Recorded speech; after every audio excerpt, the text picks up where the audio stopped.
ஒரு இளம் பெண்ணோட வாழ்க்கையில வந்து ஒரு குடிகாரனை பத்தி தான் இன்னைக்கு நம்ம பார்க்க போறோம். அந்த இளம் பெண் அந்த குடிகாரனை கூப்பிட்டு அவன் கையில பணத்தை கொடுக்குறா. தெருவோரமா வாழ்க்கை நடத்துற அந்த குடிகாரன் அந்த பொண்ணோட கையில வந்து இரவு 10 மணிக்கு ஒரு பொருளை கொடுத்துட்டு போறான். இவங்களோட சந்திப்பு அடிக்கடி நடக்குது. அந்த குடிகாரன் கொடுத்துட்டு போன பொருள் வோட்கா. தெருவோரமா இருக்கிற அந்த குடிகாரனுக்கும் அந்த இளம்பெண்ணுக்கான நெருக்கம் அதிகரிச்சுட்டு வருது. ஒரு நாள் அந்த இளம்பெண் தன் கதையை அந்த குடிகாரன்ட்ட சொல்றா.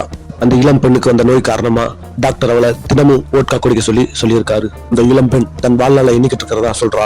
ஒரு சூர்ல வளர்ந்து வர்ற கொடியை காட்டுறாவ. இந்த கொடியில கடைசியில இருக்கிற வரைக்கும் தான் என்னோட உயிர் இருக்கும் அப்படின்னு தன் வாழ்நாளை எண்ணிக்கிட்டு இருக்கிறத பத்தி சொல்றா. 2 நாள் கழிச்சு ஒரு நாள் இரவு அடைமழை பெய்யுது. அதுல அந்த கொடியோட இலைகள் வேகமா உதிர ஆரம்பிக்குது. இதை பார்த்தா அந்த இளம்பெண் தன் வாழ்நாள் சீக்கிரம் முடிய போகுதுன்னு எண்ணிக்கிட்டா. காலையில் எழுந்த உடனே அந்த கொடியை போய் பார்த்தா. அந்த கொடியில ஒரே ஒரு இலை மட்டும்தான் மிஞ்சி இருந்துச்சு. மற்ற எல்லா இலைகளும் திறந்து விட்டன. வேலைக்கு போயிட்டு சாயங்காலம் வந்து பார்த்தா அந்த குடிகாரன் தெருவோரமா இறந்து கிடந்தான். அந்த பெண் அந்த கொடியை பார்த்தா அந்த ஒரு இலை மட்டும்தான் நிலைச்சு நின்றுச்சு. மறுநாள் காலையில எந்திரிச்சு பார்த்தா அந்த ஒரு இலை மட்டும் அந்த கொடியில நிலைச்சு நின்றுச்சு. தன் வாழ்நாளை எண்ணிக்கிட்டு இருக்கிற அந்த பெண் 2 நாள் எழுந்த உடனே அந்த கொடியை பார்க்க ஆரம்பிச்சான்.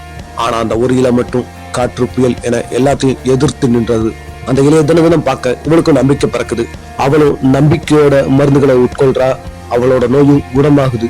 ஒரு நாள் அந்த இளம் பெண் அந்த கொடிக்கு பக்கத்துல போய் பார்க்கறா. அங்க இருந்தது இலை கிடையாது.